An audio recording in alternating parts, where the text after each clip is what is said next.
I know you can see me, but can you hear me? And me. You can, yeah, you can. Woo, we're back, ladies and gentlemen. Do you Wait, want to? One Ring to rule them in the. Oh shit! Wrong book series. It was funnier the first time I said it. Oh, is that what it was? Oh, it was the funny the first time I fake reacted. With that, welcome to this month's episode of the 800s. I am your co-host Alex, and you just reheard from a lovely co-host Adam. And thanks for getting us back on track, Alan, doing all the technical work behind the scenes. Thank you very much. With that, why don't we just jump into the plug so we can get this show on the road? Sure thing. Pre-show, we had some music playing that you may or may not have heard. That was Incompetech's music, Fearless First. Incompetech has a lot of cool tunes that you should check out at filmmusic.io. Search for Incompetech for more information on everything available by Kevin.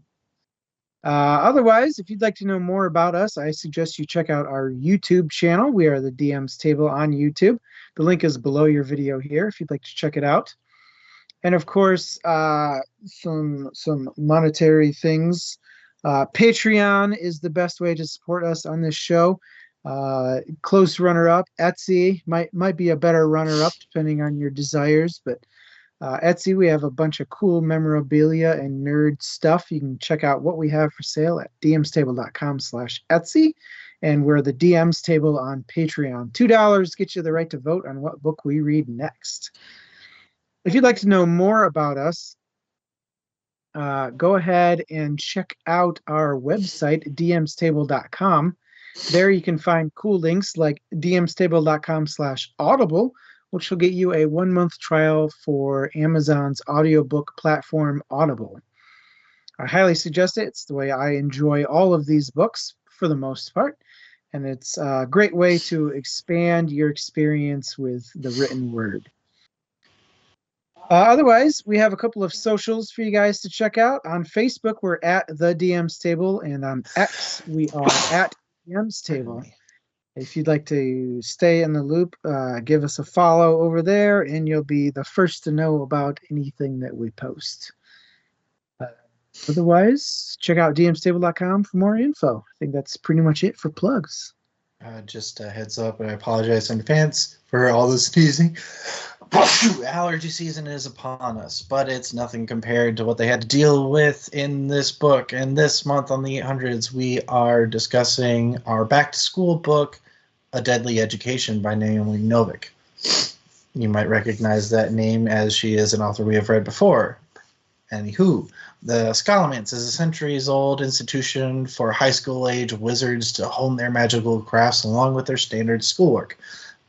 But here, the price for failure is your life.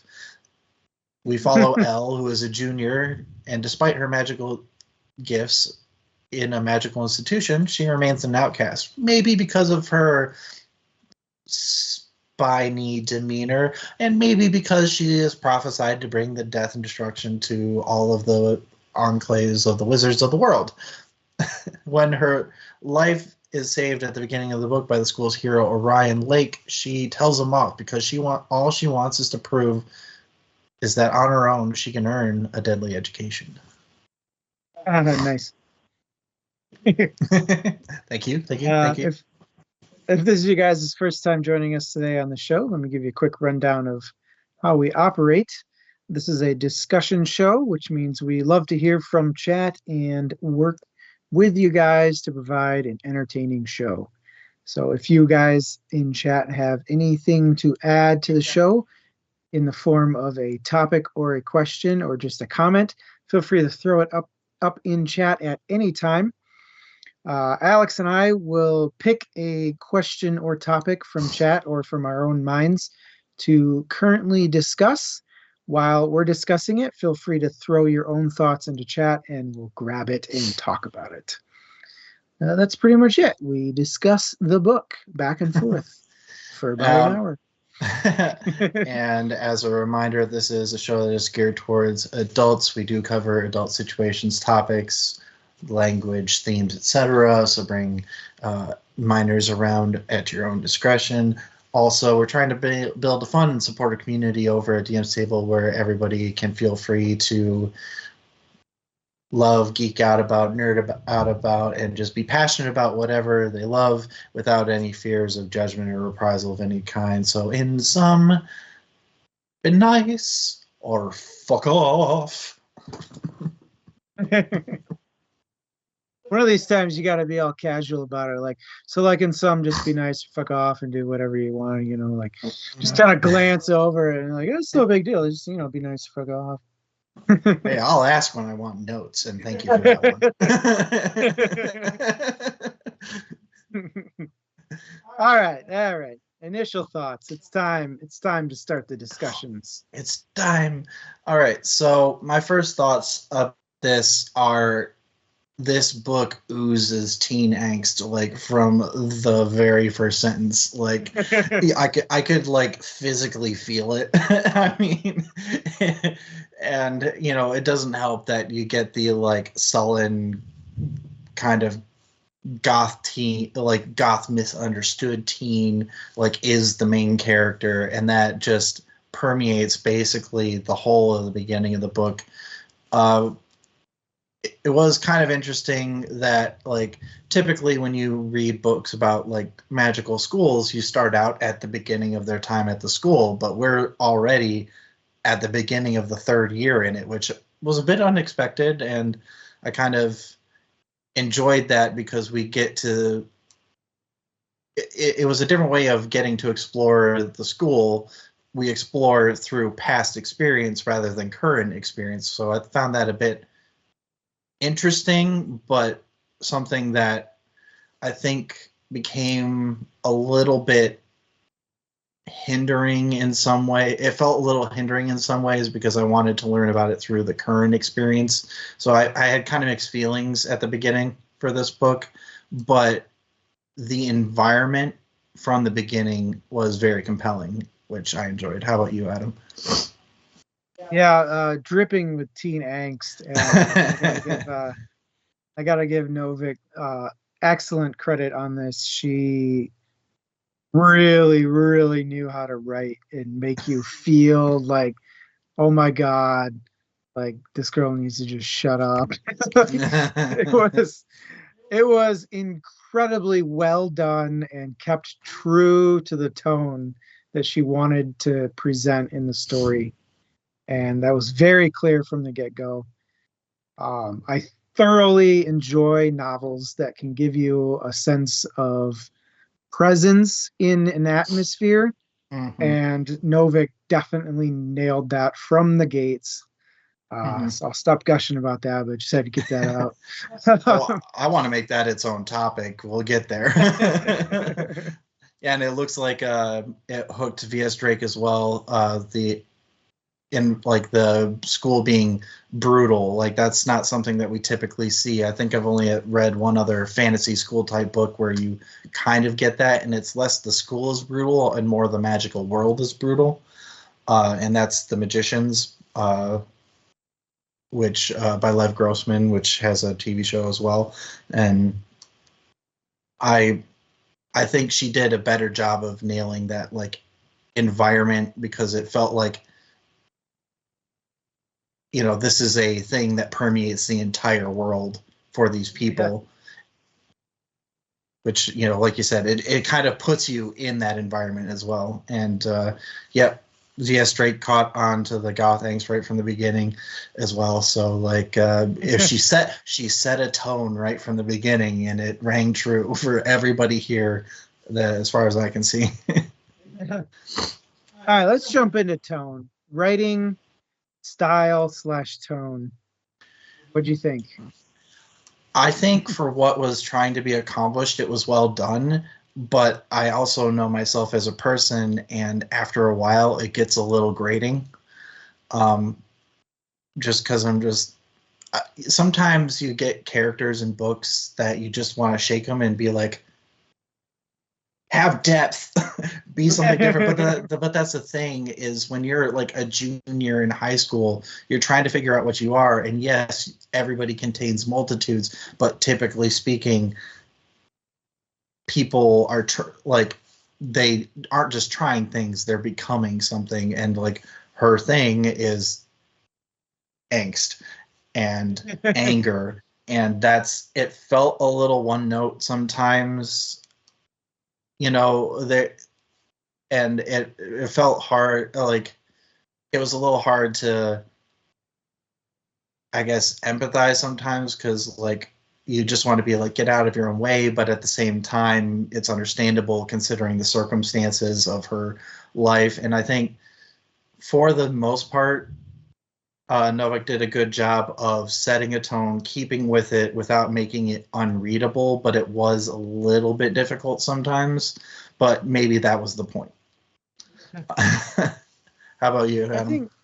I think that's what Novik does really, really well with this book, and is something of a gripe of mine about a lot of authors, Brandon Sanderson included, is a lot of authors have habits of starting with a tone and then slowly fading it out to make the story more readable.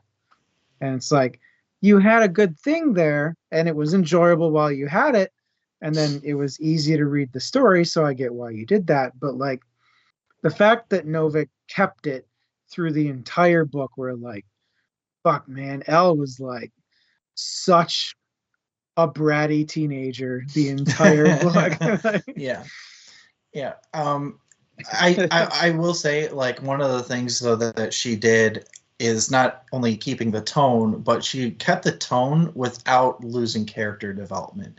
And that, I think, is the trickier thing, is because people think that just because your character develops means you have to like shift the whole tone of the book to match the character's development. And that isn't necessarily the case, because when you develop as a person, you don't necessarily lose the thing that was there. It just means you may have like drawn in more. And I think keeping that tone helps you realize that, oh, this wasn't just a thing of circumstance. Like, this is the person that we're reading about, and her growth is going to be more about what she adds to it and less about changing from one to another, which I thought was an interesting way to convey that. Yeah. I will say though, the one thing I didn't appreciate as much about Novik's writing style for this book is that overall sense of recapping the story that persisted through the entire novel, where it just felt like it was somebody narrating a past experience and giving you the summary for the entire book. It just felt like half a step out of sync with the story. But other than that, I agree with what Via Strake said. It was easy to slip into, easy to come back to. Is a very entertaining story that didn't slow down really much at all. That sense of style that kept it unique was present throughout the entire thing. Yeah. And I like that it fits the environment, right? And I think that brings me to the thing I wanted to ask about next is, what were your thoughts on the setting? Yeah, so the Scallamance is something that Novik took inspiration from other sources. I know that for sure. Her take on the Scallamance is something that felt very original and very macabre, I'd say. Great. Excellent SAT word use right there. Yeah, thank you very much. Yes. What stood out to me about the setting though is like, how would you expect student age kids to act without parents or any sort of authority figure other than the fact of impending doom if you don't stay in line? Well, I think we get something of an answer of that from V.S. Drake. They said that they love the setting because it feels very primal, and there's a lot of similarities to this and like a salmon run or sea turtles hatching, where it's just like survival is the thing, right? And Yeah. survival is what permeates everything. And you have one of the things I loved about the setting is that the setting to me always felt like a character in the story. And when you can turn your setting into like a dynamic character while keeping it consistent enough to be a setting, because that's one of the things about a setting is it's meant to be somewhat static in that it provides a backdrop. So it has to be static enough to be a backdrop, but it's dynamic enough to be a character. We see this a little bit in like a Hogwarts style castle, but this is like amped up to 1,000,000, you know? Yeah. And I was really impressed with the way that that was like conveyed through experience, is that you had to learn how to navigate this place, and you have to spend so much time learning to do that because it's a matter of survival, that you have to learn all the little idiosyncrasies, and those little idiosyncrasies take time, they take effort, and that effort turns into a means of exploring character and character growth as well. And I like that static dynamic part of the setting. And you know, the fact that it's like creepy and dangerous as hell is almost literally hell. It was something that you don't typically see in these like school types of settings, so I thought that was pretty cool in the way that she did that. I will say though, it was really hard to track, and part of this is like it's hard for them to track it as well, but it's really hard to track, you know, like I couldn't build a picture of the setting in my mind quite, you know, and I wish maybe there might have been a little more description of that. I think the only place that I really felt like I knew was the cafeteria in the library, you know. Yeah. And everything else, but you know, I think that's kind of the give and take you get with making it a dynamic place, you know. What do you think of character growth in this book? Um, I I do like how it was conveyed. I think there could have been a little more push on character growth. Um, you get the big thing where you get the big parts where your main character learns an integral lesson about what it means to be around people because she's been deprived of friends, like friendship, of like these basic human connections for everybody except for her mother. Like literally, imagine growing up your whole life and the only human connection you really made with somebody is with your own mom, and even that is strained because you're an angsty teenager. You know, or an angsty toddler, I guess, because that's when she was prophesied to destroy the world. And I like that you see her opening up, and that it's a little begrudging because, you know, if you spend your whole life dealing with the world in one way, it's going to take you some time to reorient, even if it's as a matter of survival. But I feel like there could have been maybe just like a little more done in the means of character growth for Elle. Honestly, I felt like I got almost more character growth out of like the first friends she makes in Adia and Lou, and even a little bit in Orion. Like I think it was more or less equivalent between those two, but you know, it was good, but I think there was room for improvement in that part. Yeah. How about you? So something I found unique with this book was Orion's growth. Because his growth happened, or his growth started when Al first met him. Mm-hmm.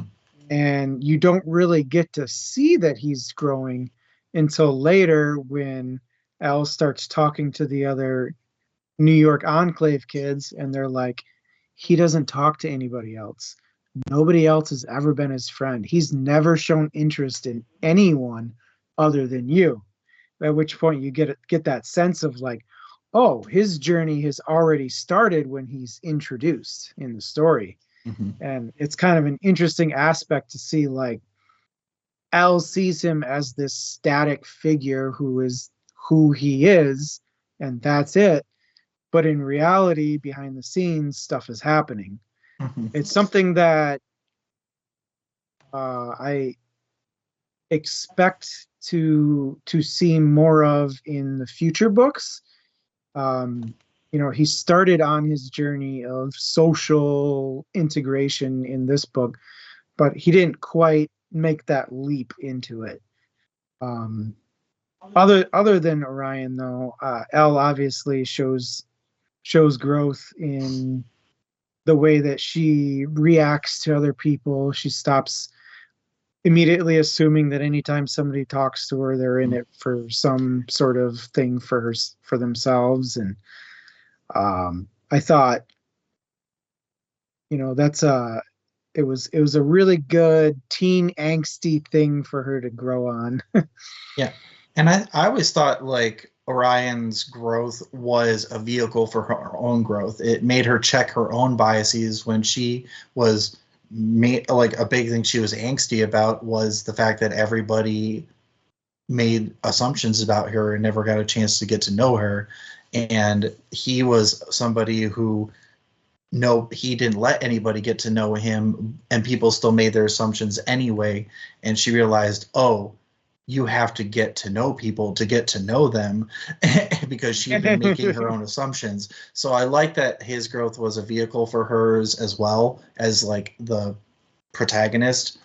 And it kind of makes him something of a deuteragonist in the story, which was, that's why I guess because they fed off of each other, I was hoping for just like a little bit more out of that, I guess, because I saw a lot of it, like you said, that you see the beginnings of it, there's a lapse, you get to see the growth, and then it kind of, I felt like it plateaued a little bit. And like you said, I was kind of hoping, I was hoping there would be more there, but I'm hopeful that there will be a lot more in the books to come.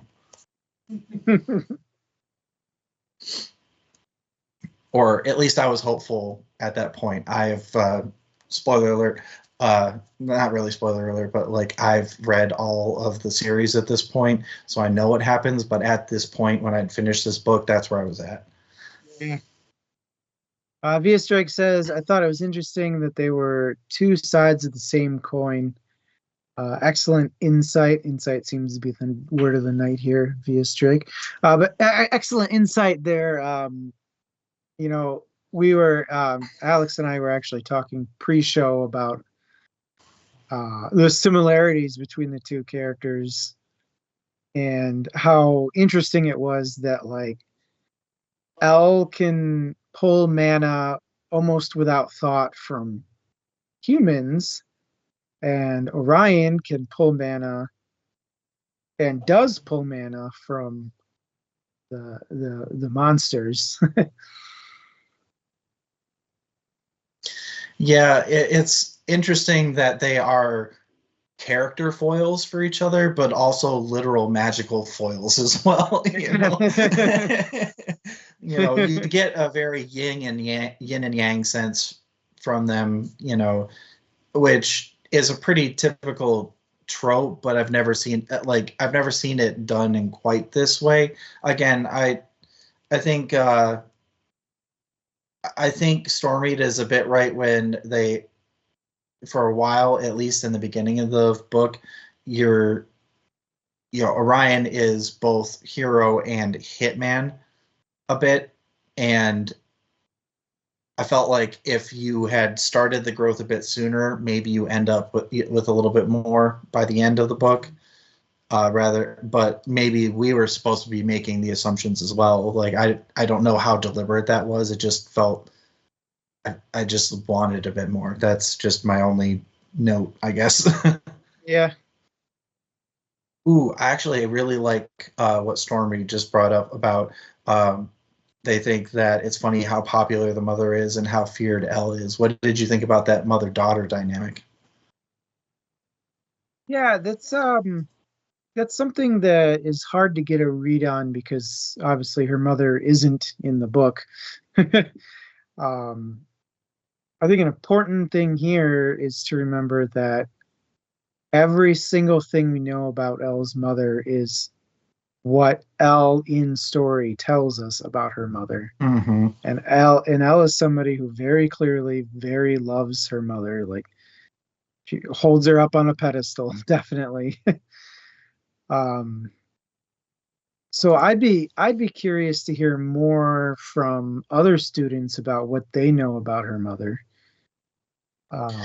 Yeah, And which what she they think about deliberately her. hides. Yeah. Yeah, and I think there's that seemed pretty deliberate because like I get she wants to stand on her own 2 feet, show that like she wants to be perceived a certain way, and so she's trying to control the story, right? But I thought that mother-daughter dynamic, even though the mother's not in it, it permeates everything because the whole point is like her mother is the one who decided to cut them off from their from her father's side of the family, very obviously because they tried to kill her as a child. Like I get that, but like growing up in like a commune in the middle of nowhere, and like I always thought it was weird that she constantly talks about the adults at the commune treating her like shit the entire way, and I'm like, where was the mom? And I'm like, is the mom like a problem? So it was like the mom felt like a void in the story that I really wanted filled, and I really, again, at the end of this book, was hoping that we get a bit more about that because I'm like, to grow up that isolated, how purposeful was it? What was the reasoning? Like Sorry. because it wasn't just the family, like she her mom was obviously trying to protect her, but like how deliberate were some of these choices and how much of it was just kind of it happened, and that's just kind of how stuff laid out. But like I could just feel the presence of the mother throughout a lot of stuff because her mother is also something of a foil to her. You've got a child who casts like all of the most dooming magic, and then the mother who is the world-renowned healer, and, Yeah. and growing up being that diametrically opposed to your parents, like again, it takes that's why the angst is like through the roof, is because not only does she feel like she's the opposite of her mom, she is in a like every way except for the whole strict mana thing. And that makes you mayhap wonder what was up with her dad. Maybe her dad was somebody who was a psychopathic killing monster. Well, I mean, like you said, we only hear about this from Elle, but I do believe that we know that he died, right? Yep. Yep. So, like, yeah, you're right. We don't know what kind of person he was, but yeah, I thought that was interesting, though, that like the parents aren't present because nobody's parents are present. But even with the other students, parents feel like a part of that dynamic because everybody brings something with them, whether it's ideas or resources or just the social clout of being in an enclave. But yeah, Storm Reed, I agree. The book definitely picks up after Elle gets her mystical book of superpower spells and stuff. Um, and that is definitely a pivoting moment because I don't necessarily think it's because of the book, but more so because she faced that um, The Moormouth? the Doomsday monster, yeah, The whatever the fuck Moormouth. it's called. Moormouth. She faced the Moor that nobody's supposed to be able to kill and killed it. And that kind of gave her perspective about reality. I think it's reality. It was reality check. It was a wake up call. Yeah, the grossest, most terrible wake up call. Let's talk about this though. What is Elle too OP? Um, I think in some ways she is, but no, like, and I want to talk about this separately. Knowing the magic system is kind of like uh, it works in balances. Like if you want something, you've got to give something up of equal value. So it's kind of that for every action, there's an equal opposite reaction type of thing. Very alchemical type of rules as well. Because we see a character like Orion who is also OP, it explains why. I feel like there's something that tied. I always felt like there was something that tied them together. That there's a reason why they're OP in the sense of the school, but I feel like I'm not so sure that translates as much outside of the school for various reasons. It did get a little crazy when, again, I think the Moormouth was the perfect example of like what they said. There's like one other specifically known wizard who had killed a Moormouth in modern history, and only like 2 or 3 other potential instances in like all of history. And So there's only one other that did it alone. yeah, and it makes me wonder, like I guess it opened up a lot of questions that felt like they weren't answered. And that is the part that gets a little dicey, because I'm like, maybe it's just my curiosity, but like I want to know. Like give me at least give me a clue, And I think Orion is the only clue that we really get, is that like these two people are basically the same age. They are opposites to each other, but they're both OP in different ways. So they exist because both of them exist, but I don't know why both of them exist in the first place. And it drove me nuts not being able to figure out why. See, I don't necessarily agree with the glass cannons thing, via straight, because like obviously there's, when no mana is being used, yeah, they're gonna go down. But Elle's only real weakness is her limit on available mana, which she made very clear when she faced the what was it called? I don't know. I can't hold it. The Moormouth. The Moormouth is like she could throw a fuck ton of shit at it and just fucking destroy it. Not only that, but she went inside the damn thing. So like obviously her self-protection was pretty airtight, and her ability to deal offensive damage was off the charts. Yeah, and the thing is like her limits to her magic are entirely self-imposed for good reason, because she doesn't want to use Malia. Yeah. But it is self-imposed. She could be just as strong if she gave in to her worst instincts, And so she is a self-imposed glass cannon, but she doesn't have to be. Plus, she does talk. Oh, go ahead. Go ahead. I really want to talk about what Storm brought up. What did you think of the concept that they depend on students dying to keep the balance at school? I think it kind of got swept under the rug a little bit by explaining that, well, the death rates were higher before the school existed. Like, we went from like 90 or 95% deaths to only 75.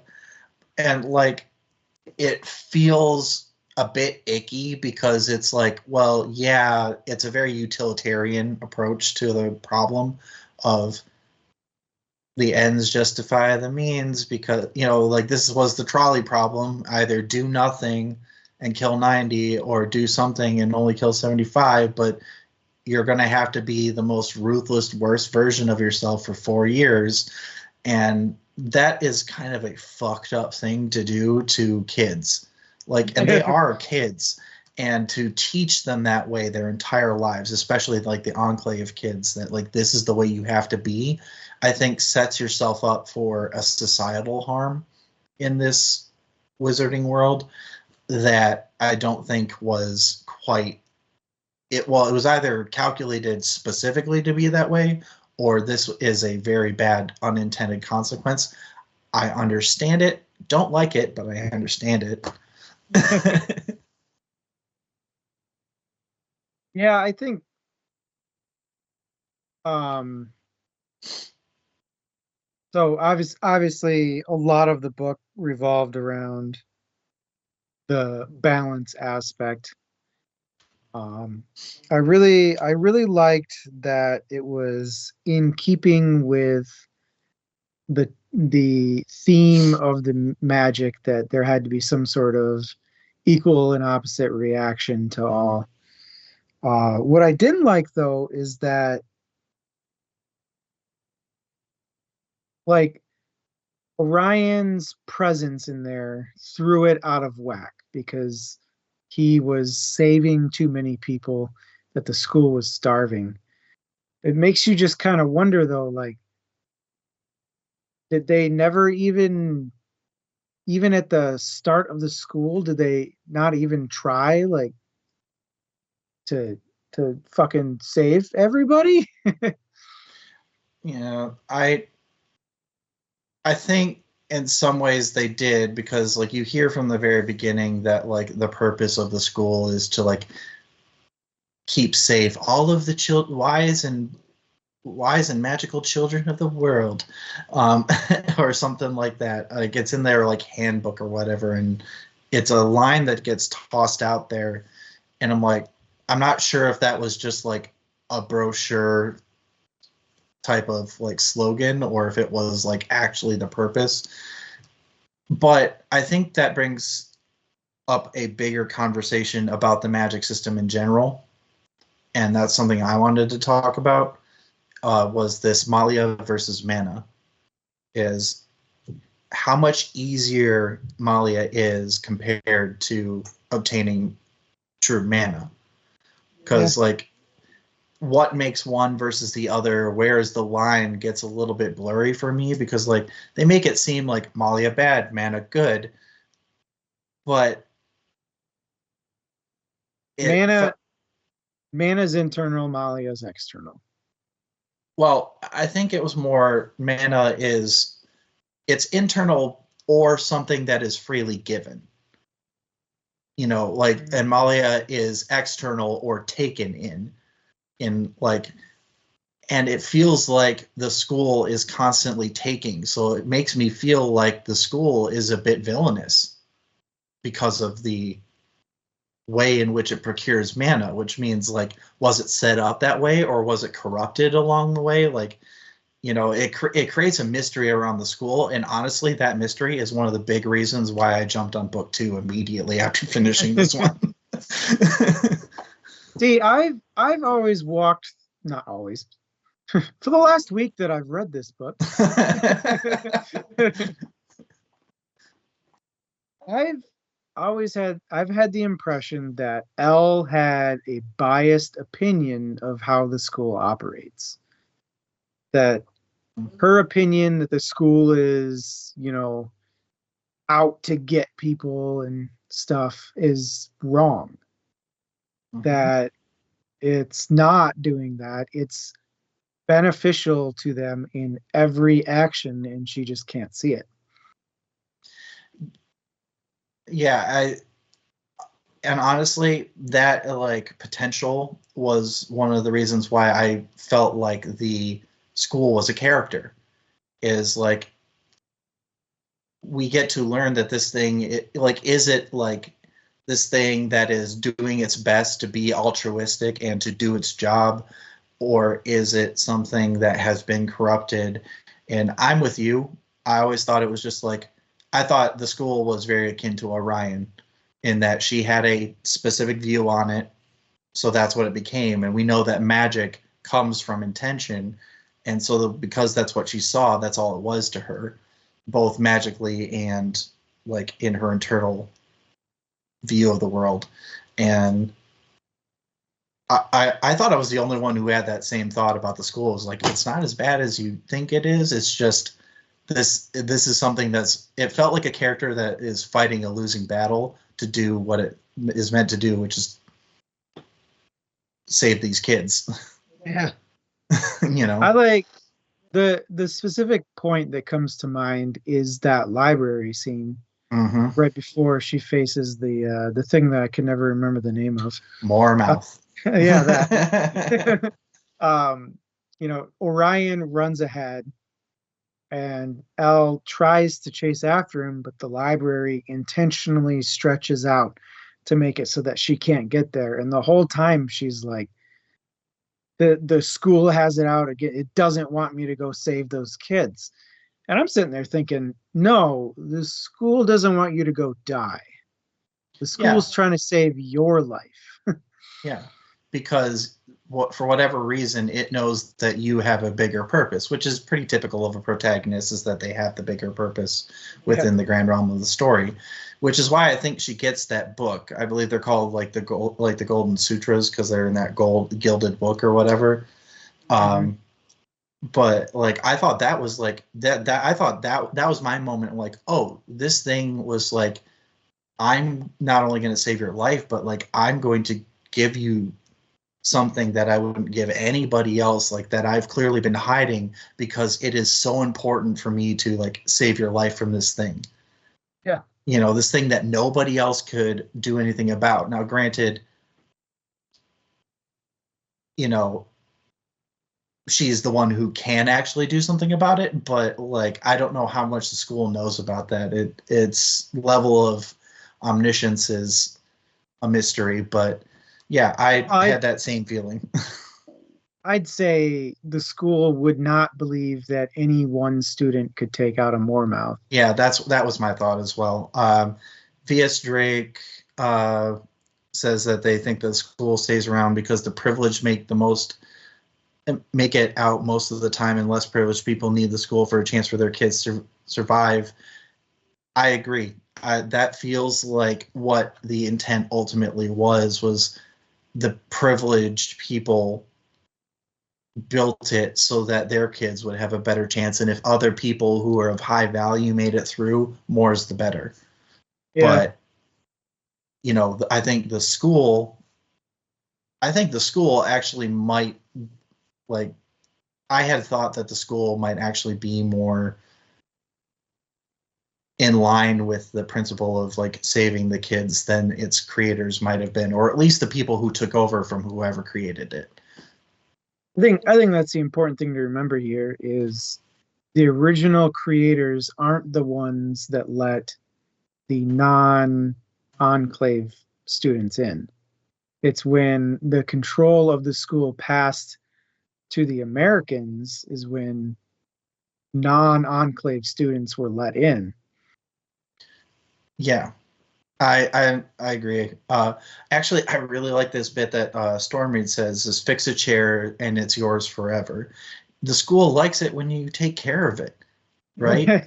Like that, she spent a lot of time taking care of certain, like when she took care of something, it was rewarded in as much as possible, and I think that was not a specific example I had thought of, so thank you for bringing that up, Stormy. But like, yeah, it felt like when you were able to put something into it, like we know mana comes from effort. So when you put effort into the school, you're putting this positive mana into it, as opposed to giving mana by it being taken by the mals, Yeah. And I think I picked up on that on like a subconscious level, and then that moment when she gets the book is when it really clicked. All right. I hate to say it, but we're out of time for the night. All right. So, final impressions then. Final thoughts. Final thoughts. Why don't you start us off with final thoughts then, Adam? And sure thing. I thought this was a compelling story that was definitely intended for younger audiences. The teen angst, it was so fucking refreshing to have an author just stick with such a shitty theme. You know, it was it was a really fun literary adventure. um, not every book has to be just this fucking masterpiece of twists and turns and unbelievable things and oh my gosh, the epicness of what just happened. But like when you write something well and you write it in a way that is unique and an interesting experience, I think is something that more authors should strive to replicate. And I think Novik did an excellent job with this book. Although it is not without its flaws, um, you know, there were like I explained earlier about not liking it felt like a narration and we weren't getting any details. I'd say there's a couple of flaws in how characters are represented, how in depth characters are allowed to grow besides Elle. There's definitely flaws here, but it was an invigorating experience, which is something that I look forward to in books probably as much as wanting a good plot. I agree on many points. It was a compelling story with some compelling characters that maybe could have had a little bit better exposition and maybe a little more push on character growth. But like you said, it doesn't have to be an absolute masterpiece. Also, there were some themes that I thought were maybe a little bit heavy-handed, because this more or less to me feels like a treatise on the terrors of late stage capitalism, what with all of the entitlement and stuff, and like magic is just cash. But like that's a whole other conversation. But like, so some of that felt a little heavy-handed to me personally, but even that created like a very specific dynamic. And Naomi Novik's like true gift is taking these thematic elements and making them very personal and making them compelling enough within a chosen theme that she does not let go of. And I too appreciate the fact that she doesn't let go of it, because the theme itself, in being consistent, takes you on a journey, and that's fun. and I agree, V.S. Drake. It's a very charming book in that, like, in the same way Harry Potter wrangles whimsy, this wrangles teen angst, you know. and it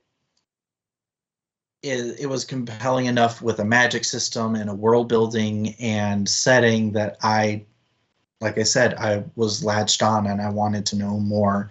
And I didn't feel burnt out even reading the whole series, which I think, you know, even when you finish book one and you immediately want to move on to book two, I think that's a well-written book just from the start. And also, I agree with Stormreed. One hell of a cliffhanger. You know, just that letter from mom, like, stay away from Orion Lake. Like, what the hell, mom? Final little jab though from me is the Elle Orion romance was like the least earned romance of 2024 for me. Yeah, I completely agree. It's just, that is probably the most cliche, predictable thing that happens in the entire book, and we knew the teen angst from the beginning, so that's saying a lot. Just like he has a mal in his pants. That part was fucking left field humor right there. Like, oh yeah, I actually laughed literally out loud at that. Oh man, but yeah, good book. Absolutely would recommend to anybody who likes fantasy. It's not a challenging read by any means, but it's fun. Wrap up stuff. Next on the docket is Twilight by Stephanie Meyer. That's for October 5th. Remember, we've got a long gap this time, so nothing in September, but beginning of October, October 5th, we'll come back with Twilight. The books you love to hate. Busy September, yeah. So we will be objectively discussing the novel, not the movie. So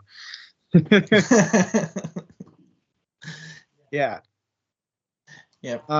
After that, we have the Stormlight Archive discussion on November 23rd. That's in preparation for the new novel, Wind and Truth, coming out in December, early December. If you are interested, chapters are available online for Wind and Truth. And I believe soon there were going to be audiobook chapters available as well. Yep. Also keep in mind for November, that is going to be a slightly different format. Alan is going to be joining us on screen for this discussion, and we are going to be discussing the previous books, the world, the characters, just kind of summarizing, talking about our thoughts and our predictions for things going forward. So if you are huge fans of Brandon Sanderson and the Stormlight Archives like us, please join us or bring friends and family who do. And even if they don't, maybe we'll get them hooked, but spoiler alert for those who haven't read all the books. Also in December, we will be having our usual redemption arc books. We will set a date as soon as we can. It's the holidays, so we've got plans to work out, but we will get that to you as soon as we can. Also, we will have our usual Christmas book rankings of our best and of our favorites and least favorites, and join us for that. We'll have that out as per usual on Christmas for the Patreon users and post New Year's for everybody else.